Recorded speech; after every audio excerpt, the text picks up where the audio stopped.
On est début avril, je vous avais promis de vous faire un petit récap sur les applications de navigation à utiliser en 2025. Donc c'est le début de la saison, je vous fais comme promis cette petite vidéo. Salut, c'est Nox. Alors comme je vous l'avais déjà dit, il existe plus de 50 applications de navigation sur téléphone.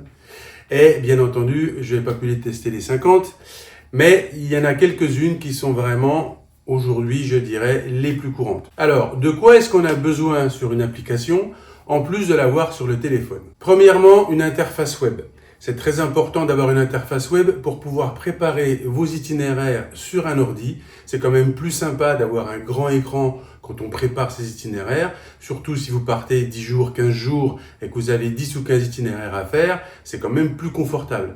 Le faire directement sur le téléphone, c'est bien en dépannage, c'est bien à la journée ou au week-end, mais c'est vrai que c'est quand même plus sympa de le faire sur un ordi. Donc, toutes les applications n'ont pas d'interface web. Là, sur les 50-55 applications qui existent, il y en a déjà beaucoup moins si on ne considère que celles qui ont cette interface web. Deuxièmement, les points de passage. Aujourd'hui, si vous prenez des applications comme Google ou Apple Maps, on est limité à 8 ou 10 points de passage. Ça veut dire que si vous en avez beaucoup dans la journée, vous êtes obligé de faire plusieurs étapes. C'est pas pratique, c'est pas fait pour.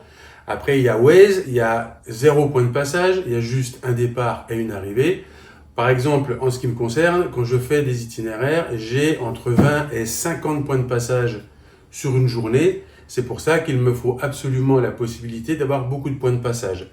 Là, les applications qui permettent d'avoir plein de points de passage, il y en a déjà encore beaucoup moins. Ensuite, d'avoir une application qui est compatible Apple CarPlay ou Android Auto. Là, sur les 55, il y en a quasiment plus. Pourquoi? Parce qu'en fait, c'est très compliqué de faire la fonction CarPlay ou Android Auto. C'est pas simplement de dire on branche le téléphone et ça marche sur l'écran, mais il faut que le développeur de l'application développe quelque chose de spécifique pour CarPlay ou Android Auto, et c'est très compliqué. Alors, il y en a certains qui utilisent leur téléphone directement sur la moto. Moi, c'est quelque chose que je ne veux pas faire. Le téléphone, c'est pas fait pour ça. Alors, bien sûr, il y a les intempéries, il y a les vibrations, etc., etc. Il y a l'autonomie. Personnellement, je préfère avoir un écran, Shiggy ou CarPuride. En l'occurrence, je préfère CarPuride. D'ailleurs, petite parenthèse, je vous mets le lien dans la description. Vous avez toujours la possibilité d'avoir 30% de réduction avec mon code. Je mets le lien dans la description si vous voulez en acheter un. Et donc, ces appareils sont faits pour rester sur la moto dehors, dans n'importe quelle condition.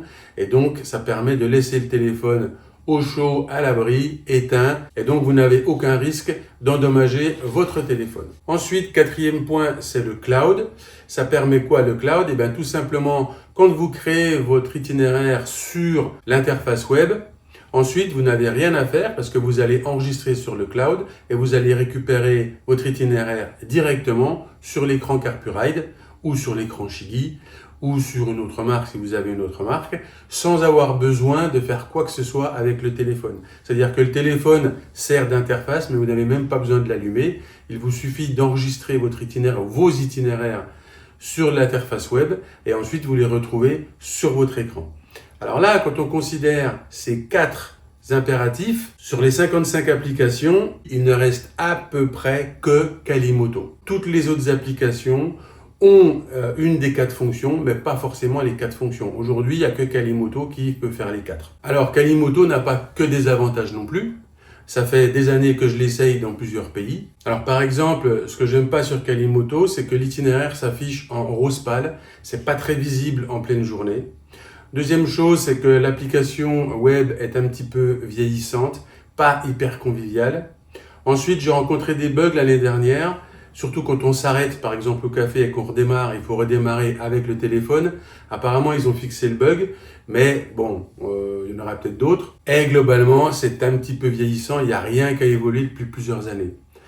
Alors, un autre point aussi qui est extrêmement important, alors ça dépend où vous voyagez, mais c'est d'avoir des cartes à télécharger hors ligne.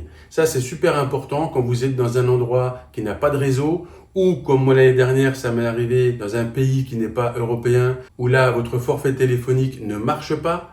Donc c'est très bien d'avoir les cartes hors ligne, ça vous permet de mettre votre téléphone en mode avion et d'avoir quand même la fonction GPS pour pouvoir naviguer. Et dès que vous repassez dans un pays de la zone européenne, donc couvert par votre forfait de téléphone, là vous rebasculez en live. Alors à part Kalimoto, est-ce qu'il y a vraiment rien d'autre? Avant d'en parler, je vous rappelle qu'un pouce, un commentaire et éventuellement un abonnement, ça serait super bienvenu. Je vous remercie d'avance. Donc, quoi d'autre? Eh bien, il y a une application que j'adore et que j'attends depuis 1 an et demi qui s'appelle Curveiger.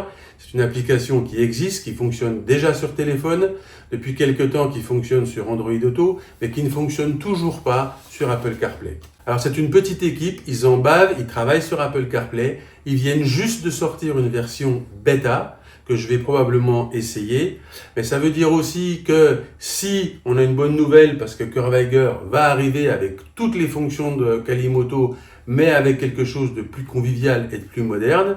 La mauvaise nouvelle, c'est qu'ils sont juste en bêta fin avril. Ça veut dire que le temps de tout développer, de tout finir, malheureusement, cette année, on ne pourra pas utiliser Curveiger complètement, ou peut-être à la fin de la saison, mais ça veut dire que vous n'allez pas acheter 2 abonnements pour la saison, même si ça coûte 50 balles par an. Je pense que personne n'a envie de foutre 50 balles par la fenêtre.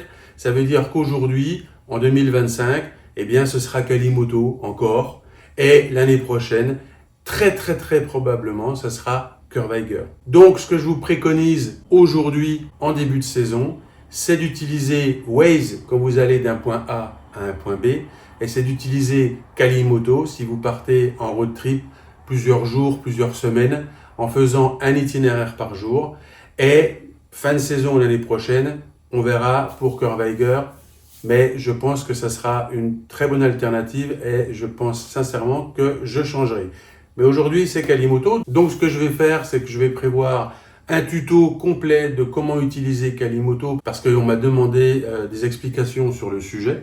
Donc, je vais faire ça dans les semaines à venir.